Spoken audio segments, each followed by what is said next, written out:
สวัสดีครับพ่อแม่พี่น้องสุขสุขคนเด้อทางฝั่งไทยฝั่งลาวและก็ผู้ใหญ่ใจดีสุขสุขคนเนาะที่เมตตาเบากล้องอยู่ในประเทศและก็อยู่ต่างประเทศเนาะพี่น้องเนาะอ่าสวัสดีครับพี่น้องมื้อนี้เบากล้องออกมาขอบคุณผู้ใหญ่ใจดีสุขสุขคนเนาะที่เพิ่นเมตตาเบากล้องเนาะพี่น้องเนาะ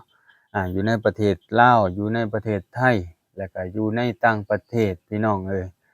หลักๆเลยเนาะก็คือคนไทยที่เพิ่นเมตตาเนาะพี่น้องเนาะ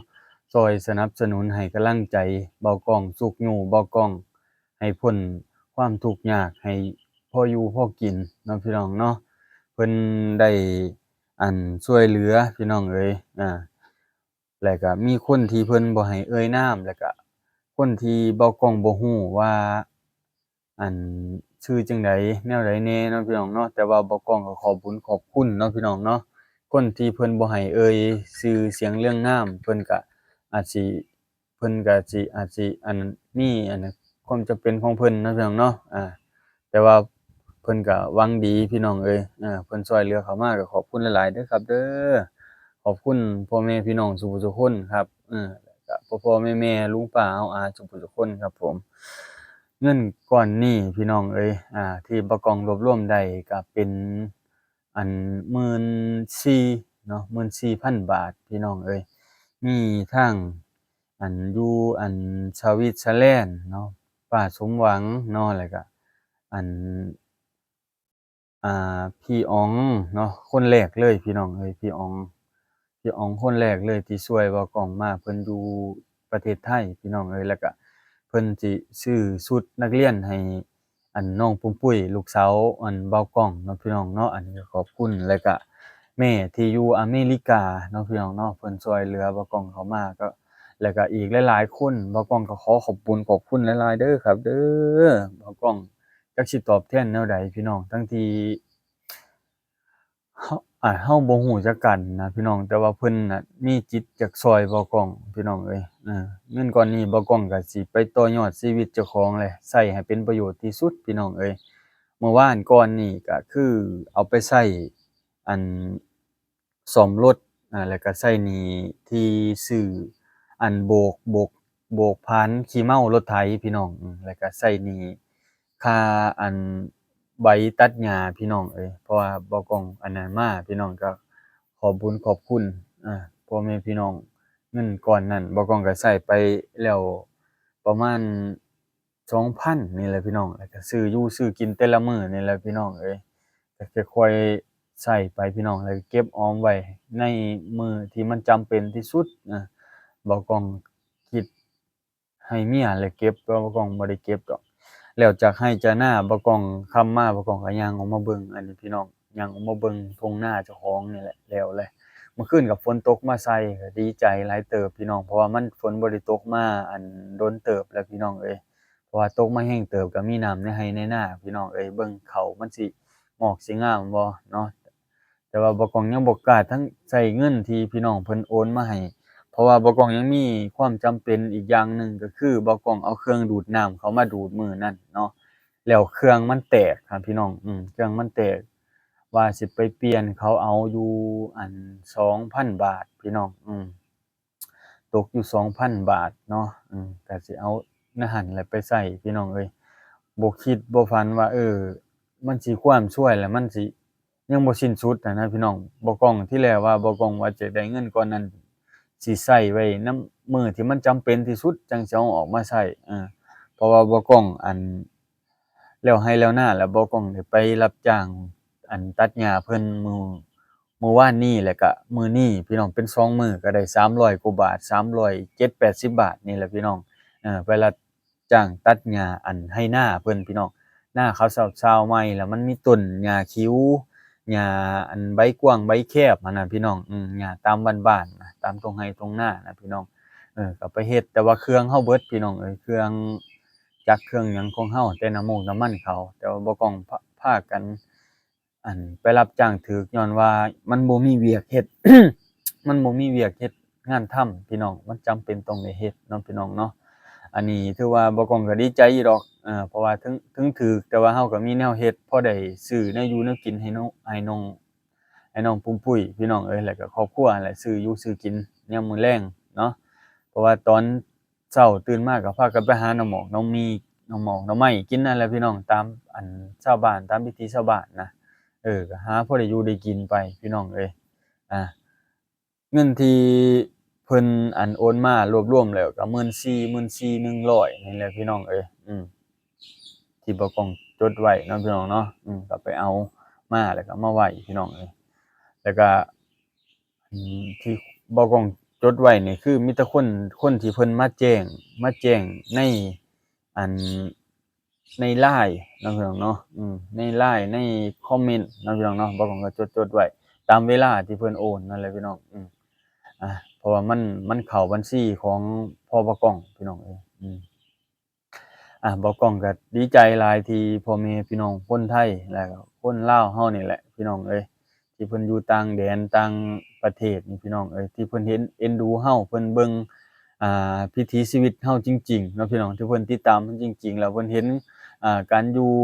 การกินของเฮาว่ามันเป็นแนวใดบ่กล้องคือได้ออกมาขอความช่วยเหลือจากพ่อแม่พี่น้องFC ที่เพิ่นติดตามบ่กล้องที่เพิ่นเมตตาบ่กล้องแล้วเพิ่นก็ช่วยบ่กล้องได้อีหลีพี่น้องเอ้ยบ่กล้องก็ถือว่าโล่งไปหลายเติบเลยเนาะเพราะว่าบ่กล้องหนักอกหนักใจมาหลายแรงเนาะพี่น้องเนาะหนักอกหนักใจมาแรงเพราะว่าดำนานี่ก็มันบ่มีเงินน่ะพี่น้องเอ้ยก็ให้พ่อเฒ่าไปอั่นกู้เงิน2,000,000กีบอยู่ในอันร้านขายข้าวเพราะว่าปีหน้าเฮาเกี่ยวข้าวเกี่ยวน้ำเกี่ยวข้าวเกี่ยวน้ำได้ผลผลิตแล้วเนาะพี่น้องเนาะเฮาจั่งไปขายข้าวแล้วก็ใช้หนี้เอาข้าวนี่ใส่หนี้เลยเนาะพี่น้องเนาะเอาข้าวในนาเฮานี่ไปใส่หนี้เลาเลยว่าเงิน2,000,000นั่นมันเป็นจักกระสอบเนาะพี่น้องเนาะก็ประมาณนี้พี่น้องเพราะว่าเฮาจะเอามาใช้ก่อนเพราะว่ามันบ่มีอีหลีเพราะว่าลูกเต้าแต่ก่อนก็คือบ่กล้องแล้วก็เมียไปหาเฮ็ดเวียกเฮ็ดงานไทยก็ได้โอนมาให้เลาแต่ละปีถ้าว่าใช้ในการดำไร่ดำนาอันเนี้ยปีนี้บ่กล้องบ่ได้ไปก็คือบ่มีรายได้เนาะพี่น้องเนาะบ่มีรายได้เพราะว่าน้ำมูกน้ำมันบ่กล้องก็หาเงินไปรับจ้างไถนอกไถนารับจ้างตัดหญ้าตัดสวนให้เขาเจ้าก็รวบรวมมาซื้อน้ำมันพี่น้องก็เป็นมูลค่าประมาณล้านกว่านี่แหละพี่น้องเพราะน้ำมันมันตุกละ700,000 800,000เนาะตุกหนึ่งก็20ลิตรพี่น้องเอ้ยบ่ต้องเก็บรวบรวมมาได้ส่ำนั้นแต่ว่าช่วงลงนาการอยู่การกินต่างๆนานาเงินที่บ่ต้องเก็บมามันก็เบิดเพื่อลงไร่ลงนาเพราะว่าก่อนสิลงไร่ลงนาก็คือฝนมันตกเนาะพี่น้องเนาะบ่ต้องก็บ่ได้ไปไสก็คือถ้าอยู่เรือนก็พากันซื้ออยู่ซื้อกินเพราะว่ามื้อหนึ่งมันก็ตกอยู่แสนกว่าพี่น้องเพราะว่าซุมื้อนี้ค่าครองชีพแนวอยู่แนวกินมันก็ขึ้นหลายพี่น้องเอ้ยนับแต่ซีนหมูซีนงัวนับแต่มักพริกมักพร้ายผงชูรสแป้งนัวมันขึ้นเบิดเพราะว่าแต่ละมื้อนี่ก็ต้องซื้อแนวอยู่แนวกินให้ลูกซื้อขนมเพราะว่าถ้าไปร้านของร้านค้าคันว่าบ่ซื้อสมมุติลูกเห็นแนวอยู่แนวกินนำหมู่กินน่ะบ่ก้องบ่มีเงินซื้อบ่ก้องก็สิต้นลูกพี่น้องเอ้ยอายว่าเจ้าของนี่หาบ่ได้อืมบ่ก้องมันบ่ก้องคิดเป็นคนคิดหลายน่ะพี่น้องมันเป็นคนคิดหลายมาตั้งแต่ใดแต่ไรแล้วพี่น้องเอ้ยบ่ก้องอะตั้งแต่อยู่นำพ่อนำแม่บ่ก้องก็คิดนำพ่อนำแม่มาอยู่นำลูกนำเมียมีครอบมีครัวของตัวเองก็คิดคิดบ่ตกจักเทื่อว่าเจ้าของสิแก้ไขสิไปแนวทางแนวใดมันจั่งสิชีวิตจั่งสิดีขึ้นอ่าพี่น้องเพิ่นแนะนำเข้ามาบ่ก้องมาเฮ็ดงานอยู่ไทยเด้อหาโอกาสมาเฮ็ดงานอยู่ไทยให้มันได้อันนี้บ่ก้องก็ขอบบุญขอบคุณที่ผู้ใหญ่ใจดีที่เพิ่นอยากช่วยเหลือเพิ่นอยากเมตตาบ่ก้องเนาะพี่น้องเนาะเพิ่นอยากให้บ่ก้องไปหาเฮ็ดเวียกเฮ็ดงานพอมีรายได้ผู้ใดก็ได้เพิ่นก็ว่าเดี๋ยวนี้มันยากไปเบิดเนาะพี่น้องเนาะบ่บ้านบ่ก้องบ่แม่นอยากเว้าพี่น้องเอ้ยมันเป็นความจริงนะมันเป็นความจริงแบบมันมันหาบ่ได้อีหลีนะพี่น้องอยู่ตามบ้านนอกบ้านนานะบ่แม่นว่าบ่ก้องจมจั่งซั้นจั่งซี้เด้มันอยู่บ่ได้ผู้ใดก็ไปเบิดบ่ก้องอยู่ญ้อนว่าความจำเป็นบ่มีคนช่วยพ่อเฒ่าแม่เฒ่าคือช่วงหนึ่งก่อนสิลงนาพ่อเฒ่าบ่ก้องรถล้มบ่ก้องก็บ่ก้องจักได้ถ่ายบ่ได้ถ่ายให้พ่อแม่พี่น้องเพิ่นเบิ่งเนาะพ่อเฒ่ารถล้มแล้วเพิ่นก็ คือว่าไปมาก็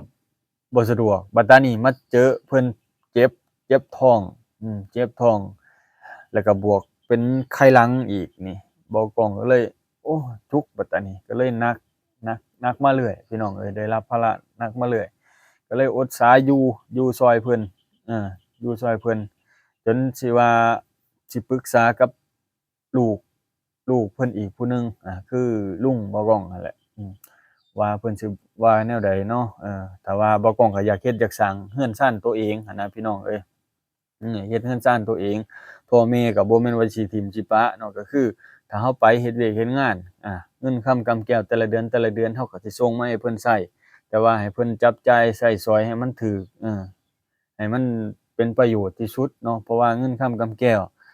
ก่อนเราสิได้มาก็คือพ่อแม่พี่น้องที่เพิ่นช่วยเหลือบ่กล้องมาก็เพื่อเพิ่นสิได้มาอีกนี่เราก็คิดใส่ตอนนั้นที่เราไปหาเงินหาค่ำบ่กล้องก็ได้คิดใส่ตลอดพี่น้องเอ้ยญ้อนว่าอิหยังย้อนว่าความที่เพิ่นช่วยเหลือมาก็คือเพิ่นเมตตาเราเนาะถ้าว่าเราไปหาเงินหาค่ำนายจ้างจ่ายเราก็คือเพิ่นเมตตาเราที่เพิ่นจ้างเราเนาะพี่น้องคือเราไปเฮ็ดงานไทยก็ได้เพราะว่าเป็นทางเลือกเดียวเลยแหละที่คนลาวต้องไปเฮ็ดงานไทยแล้วก็คนไทยที่เพิ่นเมตตาเราให้เพิ่นเฮ็ดให้เราน่ะเฮ็ดงานอยู่บ้านเพิ่นเมืองเพิ่นอันนี้บ่กล้องโคตรดีใจเลยแล้วเพิ่นยังมาเมตตาเราทั้งที่เราบ่ได้ไปสร้างอันคุณงามความดีบ่ได้สร้างประโยชน์ให้เพิ่นเลยแต่ว่าเพิ่นน่ะมาเมตตาช่วยเหลือเราอันนี้บ่กล้องโคตรปลื้มใจเลยเว้าในใจน่ะเจ้าของน่ะเป็นลูกผู้ชายคนหนึ่งทั้งที่มันอยากน้ำตาไหลพู้นแหละพี่น้องตอนที่เพิ่นช่วยเหลือเขามาทั้งที่เราบ่ได้รู้จักกันหั้นน่ะบ่คล้องน่ะจนให้ในใจหั้นน่ะทั้งที่บ่แม่นพี่น้องตัวเองพี่น้องในใจนะคิดพี่น้องกูเขายังบ่ได้ช่วยกูได้ขนาดนี้เลยนะคิดนะพี่น้องแต่ว่าอันนี้ผู้ใหญ่ใจดีเพิ่นช่วยแบบบ่ได้สนอิหยังเลยหั้นนะเพิ่นช่วยแบบว่าให้เด็กน้อยคนหนึ่งให้มัน ต่อยอดชีวิตมันได้เพื่อครอบครัวให้อยู่เย็นเป็นสุขให้มันมีอยู่มีกินเพิ่นคิดส่ำนี้เนาะคนที่เพิ่นช่วยเหลือเข้ามาให้ต่อยอดชีวิตมันคงสิทุกข์สิยากจริงๆเพิ่นก็ว่าอันนี้คือความจริงเบากล้องได้ถ่ายวิถีชีวิตนี่มันที่มันอยู่อ้อมข้างอ้อมแอวเบากล้องนี่มันเป็นความจริงแต่ละเดือนเบากล้องอยากลงคลิปเพราะว่ามันเป็นรายได้เดียวของเบากล้องอยากลงคลิป แต่เงินเติมนิดก็ยังสิบ่มีครับพี่น้องความทุกข์ความยากนะแล้วเติมคราวเดียวสมมุติลงคลิปยาวๆ10นาทีที่บ่กล้องลงนี่สมมุติเติม10,000กีบนี่พี่น้องแป๊บเดียว2ชั่วโมงหรือบ่ฮอดซ้ำถ้าว่าบ่กล้องลงคลิปแล้วก็เต็มลางเทื่อลงคลิปบ่ทันแล้วติ๊งมาเลยอันเน็ตดาตาของท่านเบิดแล้วกรุณาอิหยังตรวจอิหยังสักอย่างนี่แหละพี่น้องเอ้ยเบากล้องก็งงคือกันเนาะ เอ้านี่บ่กล้องก็ขอขอบบุญขอบคุณพ่อแม่พี่น้องทุกคนผู้ใหญ่ใจดีทุกคนเนาะที่เพิ่นเมตตาเนาะฝั่งไทยฝั่งลาวพี่น้องแหละคนที่อยู่เพิ่นอยู่ต่างประเทศนั่นแหละบ่กล้องก็จำบ่ได้มีสวิตเซอร์แลนด์นี่แหละบ่กล้องก็ได้แล้วก็ประเทศไทยเฮาแหละจำได้แต่พี่อ๋องแล้วก็บ่กล้องก็ต้องขอโทษอีกเนาะที่บ่กล้องเอ่ยชื่อบ่เบิดเด้อพี่น้องเด้อมื้อนี้บ่กล้องก็ขออนุญาตเนาะขออนุญาตลงคลิปเพียงเท่านี้เด้อพี่น้องเด้อสวัสดีครับ